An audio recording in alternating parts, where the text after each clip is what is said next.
D'abord, je tiens à vous remercier d'être présent. Cette conférence de presse réunit les acteurs qui, depuis déjà maintenant 3 ans, participent aux différentes étapes d'inventons la métropole du Grand Paris. Nous arrivons à la 3e. C'est un projet d'architecte dans un premier temps, qui ne peut devenir ensuite qu'un projet pour le permis de construire, qu'après qu'il était retenu par le jury. On lance Inventons la métropole 3, grâce à la forte expérience que nous avons eue sur 1 et 2, c'est-à-dire qu'on va déverrouiller l'ensemble de situations qui étaient figées pendant des années dans la plupart de nos villes. Ça change évidemment puisque nos interlocuteurs sont souvent des acteurs privés, également publics, et des acteurs évidemment primordiaux qui sont évidemment les maires en première ligne. L'État est heureux d'accompagner cette 3e édition du concours Inventons la métropole du Grand Paris. C'est la raison pour laquelle l'État apportera son expertise, renseignera sur le statut juridique des terrains, la réglementation qui s'y applique, leur insertion, et il sera ainsi un partenaire bénévolent et diligent pour cette 3e édition du concours.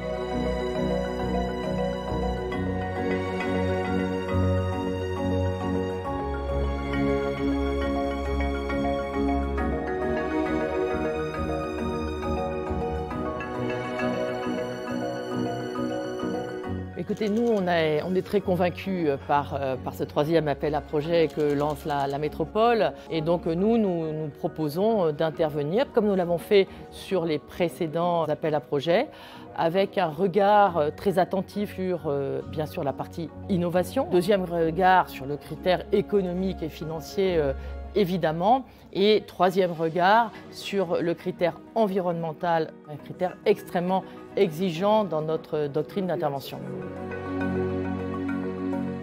On a donc une dynamique qu'on souhaitait amplifier, puis la situation post-Covid permet à la métropole aussi de participer à la relance. Une ouverture sur les quartiers de gare, où on va avoir des bassins de vie qui vont se créer autour des gares, avec ce Grand Paris Express et la Société du Grand Paris qui est un partenaire très important de cette catégorie de projets, et puis évidemment les friches industrielles qui restent présentes sur l'espace métropolitain. Et 3e catégorie, la conversion des bureaux en logements. C'est une demande qui va notamment permettre à des acteurs et propriétaires privés de concourir à cet appel à projet qui apporte finalement les éléments de la relance qui sont attendus post-confinement.